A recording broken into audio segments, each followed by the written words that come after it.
Kesara, and today we're going to be doing part 4 of my mini-series, So You Think You Want to Read Adult High Fantasy. And in this video, we're going to be talking about standalones and novellas. So if you missed the last one, I will link it up in the cards for you guys. I talked about genre benders, so that'd be if you're coming from a different genre and you want to kind of ease your way into high fantasy. In this one, we're going to jump feet first into high fantasy, but maybe not in a series or something very big. We're gonna start with something a little bit shorter, and I feel like I have a lot of really great picks for you guys. So first we're gonna talk about novellas. I got 2 recommendations for you. The first one is The Emperor's Soul by Brandon Sanderson. I think Sanderson is a great author to start with when it comes to high fantasy. And The Emperor's Soul is tiny, but it is absolutely fantastic. I loved every second of this book. It's set in the same world as Elantris, but it's following a character named Shay, who's kind of really good at forgery. Let's just put it that way. This was just such a fun, fast read that I absolutely loved, and it definitely had themes that I really related to at the time. So because of that, I absolutely love this book and would highly recommend it. So the other novella that I would recommend is by another one of my favorite authors, and that's The Willful Princess and the Piebald Prince by Robin Hobb. So this is actually a story kind of within the realm of the Elderlings. It's a prequel to the series, but you can read it without having read the series and vice versa. Personally, I think it does add a lot to especially the Tawny Man trilogy, which is one of the realm of the Elderlings trilogies, but it works well as a standalone on its own. So this novella is actually 2 short stories into one, and it's following first Princess Caution, who is not at all cautious, let's just put it that way, and her bastard son, who becomes the Piebald Prince. If you've read Robin Hobb, you probably know who the Piebald Prince is, so I would actually recommend reading this before going into some of Robin Hobb's other works, just because it adds a lot of backstory. While the first short story is kind of fun and just gives you a good insight into Robin Hobb's writing and the world of Buckkeep and all of that, the second short story, The Piebald Prince, is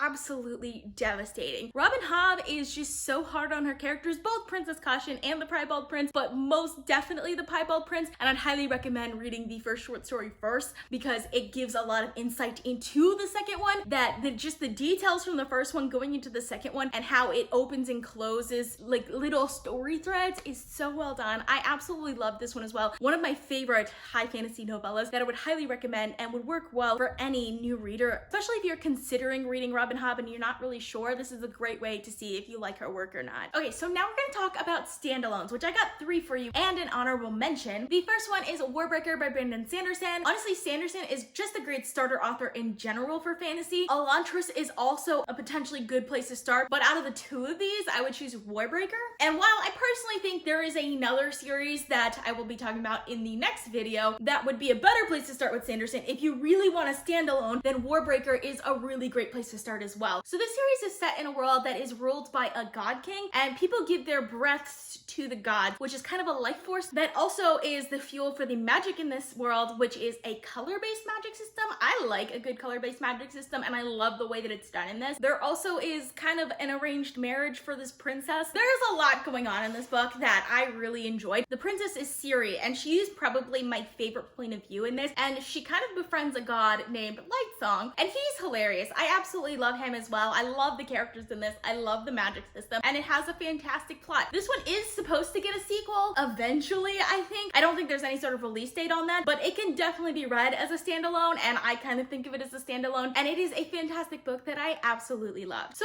this next one technically has a sequel as well, but it can be read as a standalone, and that's The Curse of Chalian by Lois McMaster Bujold. And the reason why I say this could be read as a standalone is because it's one of the books in the World of 5 Gods series, but all of the books in the series are kind of standalones set in the same world. They're following different characters and different plot lines. They're just set in different time periods. The Curse of Chalian was the first one, but it now has a prequel, The Hallowed Hunt, and then it has a sequel, Paladin of Souls. But the sequel, like I said, is just following a minor character from The Curse of Chalian, and you definitely don't need to read The Hallowed Hunt in order to enjoy this. This one is following Kesara, who has kind of a dark past, but he's returning to this noble house that he once served to serve as the secretary tutor for this princess, sort of. This is absolutely beautifully written. It is very political and also very slow moving. It is very much a slow burn plot. So if you like a slow burn plot, you'll probably love this because it kind of creeps up on you until it gets to the end, and the ending is just so good. The plot in this is fantastic. I love the characters. The characters are really well done, and the magic is kind of a little bit of a softer magic system in the sense that you don't really know how it works, but I absolutely love that as well. Obviously, there's a curse that has to be lifted, so you can kind of guess how that magic works. This is just one of the most beautiful beautiful fantasy novels that I've read and would definitely recommend. And lastly, I would also have to recommend The Sword of Kaigen by M.L. Wang. So this is actually from an indie author, and it's set in the Theonite world. There's a couple books in the Theonite series, but I haven't read those, but I've read this one, and this one is absolutely fantastic. Now, it is kind of big, but it is so worth it. Like, I didn't feel the time at all when I was reading this book. It's following several different characters. It starts out following the character of Mamoru, who is the firstborn son of the Matsuda family, which is a legendary family that is known for the Whispering Blade, which is basically a blade of ice that can cut through anything. They're basically like ice benders, if that makes sense. Like, they can control water, and specifically ice is like their family specialty. And that's kind of like his whole drive in life, is to be able to create the Whispering Blade. And this book is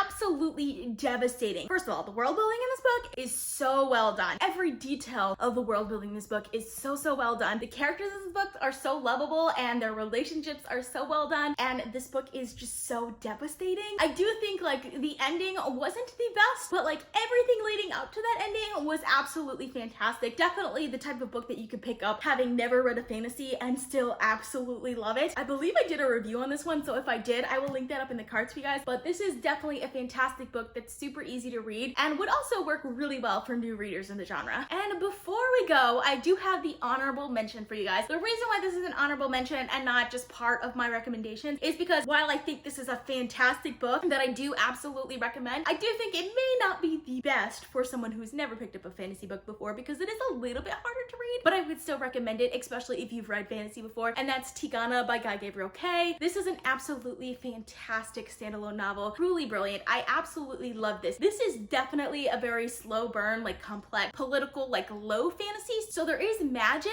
and it plays a role in the story, but there's not like a whole lot of magic. Like, you're not gonna see dragons in this story, for example, but the story is written absolutely beautifully, and it's so subtle in some ways that I absolutely love. And I love the characters, and the politics are what really makes this novel. I really loved every second of this. This is definitely a book that I'm gonna be rereading over and over again. I do definitely recommend, especially if you've read just a little bit of fantasy before, but you want something that's just like absolutely spellbinding that you could just fall into. This would be a fantastic standalone for that. So if you've read any of these books, let me know down in the comments. I would love to discuss with you guys. I post videos on Sundays, Tuesdays, Thursdays, and Saturdays, so consider subscribing. And if you want to be notified as soon as I upload, you can click that little bell icon. If you like this video, please give it a big thumbs up to support my channel. All social media links are in the description down below. Thank you guys so much for watching, and I'll see you guys next time.